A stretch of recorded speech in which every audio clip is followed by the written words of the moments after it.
Fala aí pessoal, todos bem? Sejam todos muito bem-vindos. Esse vídeo tem o patrocínio da 1xBet, uma empresa bookmaker que garante a você grandes ganhos e pagamentos rápidos. Nós temos aqui o nosso cupom promocional que garante a você bônus exclusivo de até R$ 1.500. Então não se esqueça na hora de você fazer o seu depósito, né? O link está na descrição do vídeo para você baixar, fazer aí o seu download, fazer o seu depósito, inserir o nosso cupom promocional que é GODOY1x para você garantir bônus em dobro. Rodada que tem Copa Sul-Americana e tem o jogo da Libertadores, São Lourenço e São Paulo, e na Copa Libertadores, Olímpia e Flamengo, e a nossa opção, óbvio, é o Flamengo. Então aproveite o nosso cupom aqui promocional, garanta bônus em dobro na 1xBet. Bom, galera, vamos falar sobre esse jogo, hein? Chegou a vez do atual campeão da Copa Libertadores, né, definir o seu destino na competição. Olímpia e Flamengo às 9 horas no estádio Defensores del Chaco. Convite para você às 8, chega junto pra gente resenhar. E mais do que isso, passarmos essas últimas horas de ansiedade juntos. Então chega junto pra gente debater, falar sobre a escalação do São Paulo e mais do que isso, usarmos como uma terapia ocupacional para que a hora passe, porque olha, falta pouco, grandíssimo jogo, Olímpia e Flamengo, expectativa evidentemente é muito grande, nervosismo, medo, né? A gente não sabe o que vem pela frente. Copa Libertadores vai se definindo, né? Os duelos, como a gente está vendo aí, né? O chaveamento já vai se desenhando, Palmeiras para variar, né? Acabou eliminando lá o Atlético Mineiro, o Fluminense aguarda Flamengo ou Olímpia, o caminho do Flamengo já está muito bem desenhado do seu lado, então enfim, a Copa Libertadores, quartas de final, vai ganhando a sua forma. Vamos falar sobre esse Flamengo, vamos falar sobre esse provável Flamengo que vai a campo e mais do que isso. Vamos trazer alguns aspectos, relembrarmos algumas questões do jogo anterior, do jogo de ida, onde o Flamengo teve uma certa dificuldade em algumas questões e que alguns desses padrões podem sim ser repetidos nesse duelo agora no Defensores del Chaco. O Olímpia vem de uma vitória sobre o Guarani no Campeonato Paraguaio, venceu por 5-3, reencontrou a sua primeira vitória no Campeonato Paraguaio, conseguindo ali somar 3 pontos, mas ainda é um time, né, extremamente... Está no início ali do trabalho de Chiasso, como a gente já havia falado. Antes de nós trazermos aqui a provável escalação, inclusive os nossos companheiros do Globo Esporte, do GE, já acabaram vinculando um provável time de São Paulo, vamos relembrar um aspecto que foi muito importante para o Flamengo e que deve ser otimizado com esse time que o São Paulo vai escolher para começar. Balanço defensivo, né? Velocidade no balanço defensivo. Engana-se quem acha que o Olímpia não vai jogar em algum momento da partida com todos os jogadores atrás da linha da bola. A gente vai falar sobre isso, vamos lá. E aqui foi a questão do balanço do Flamengo. O Flamengo fez um balanço lento, né? A circulação da bola não era das mais rápidas, corria alguns riscos, às vezes desnecessariamente, não tinha tanto capricho assim desse balanço para sair da direita para a esquerda. Então a gente até tá vendo aqui, ó, o Everton encontrou lá pelo lado esquerdo, aí vem o Bruno Henrique começou bem espetado, né?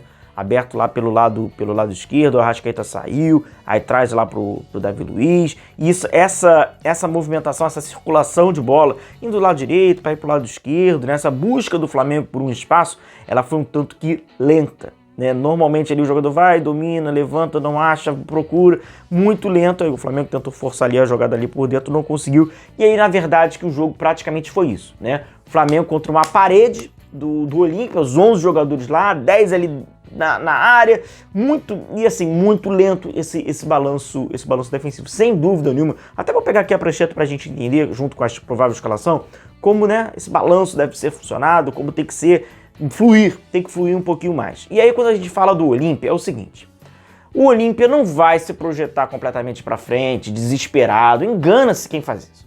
Engana-se quem pensa que o Olímpia vai...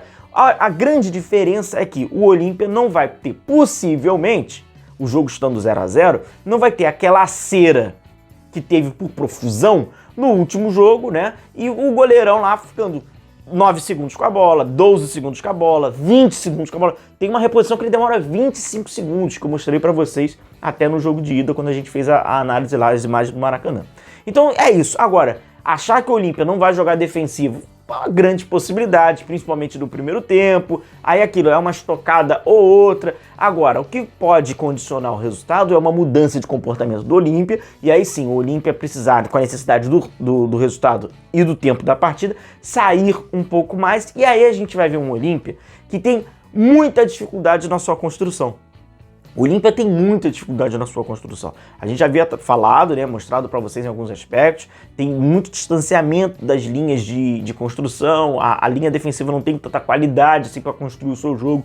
Então, se o Flamengo tiver, no momento da partida que tiver postado, num bloco médio, onde a gente vê normalmente o Flamengo fazer, e o Olímpia precisar atacar, a gente vai ver que o Olímpia vai ter essa dificuldade. Aí tenta jogar bastante ali pelos lados, tentar dar alguma pressão, mas isso vai depender de como vai ser o roteiro da partida.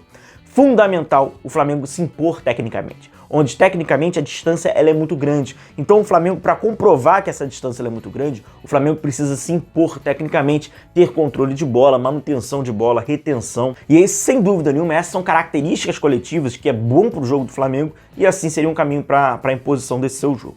A provável escalação do Jorge Sampaoli, que foi divulgado pelos nossos colegas do GE, é um Flamengo em campo com Matheus Cunha, Wesley, Fabrício Bruno, Léo Pereira, tá retornando, Felipe Luiz, retornando, Alan, Everton Ribeiro, Arrascaeta, Gerson, Bruno Henrique e Gabigol. E aí dentro desse time, esse aqui, né, seria mais ou menos, né, o modelo ali do Jorge Sampaoli, com essa distribuição dos seus jogadores em campo.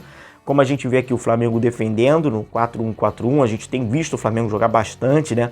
Nesse 4-1-4-1, quando não é o Alan ali, é o Thiago Maia, mas o Flamengo trabalhando, né, nesse 4-1-4-1.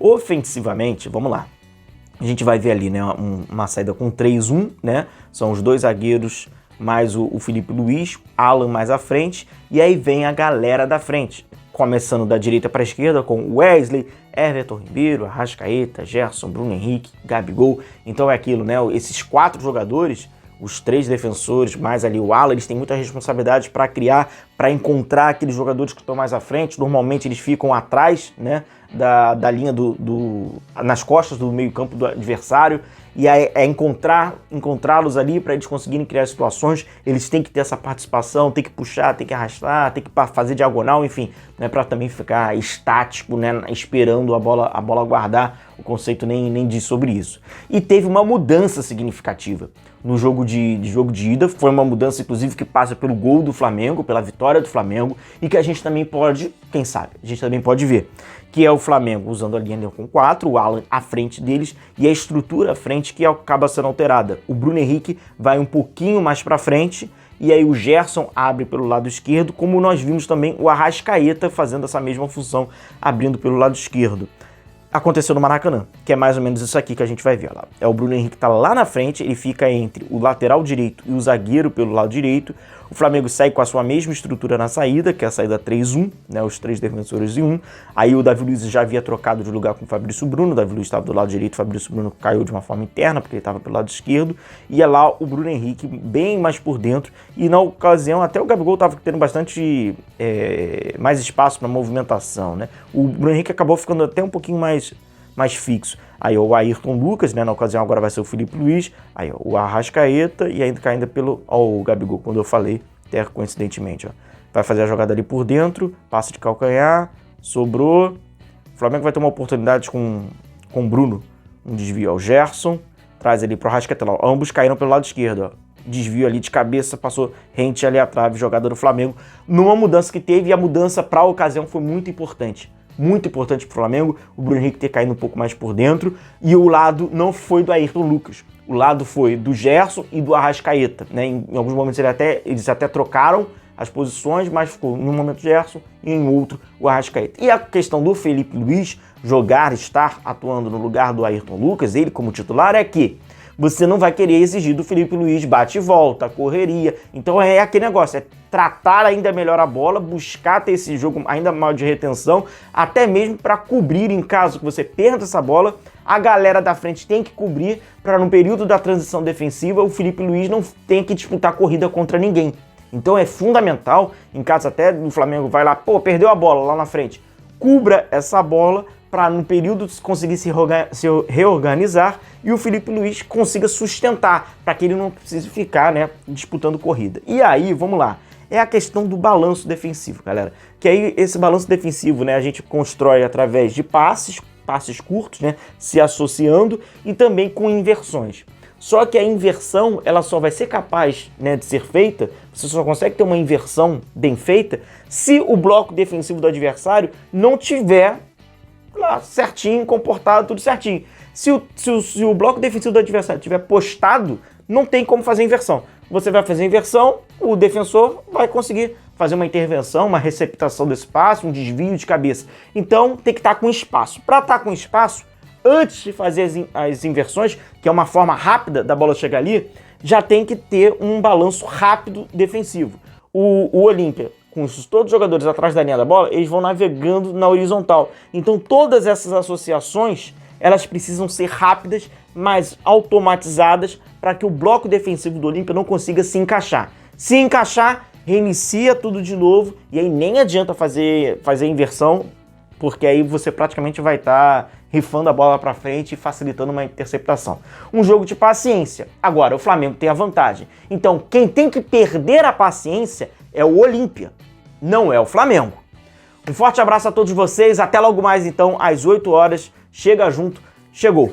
É o momento do Flamengo definir o seu futuro na Copa Libertadores. Um grande abraço a todos vocês. Se cuidem. Até logo mais. Tchau, tchau.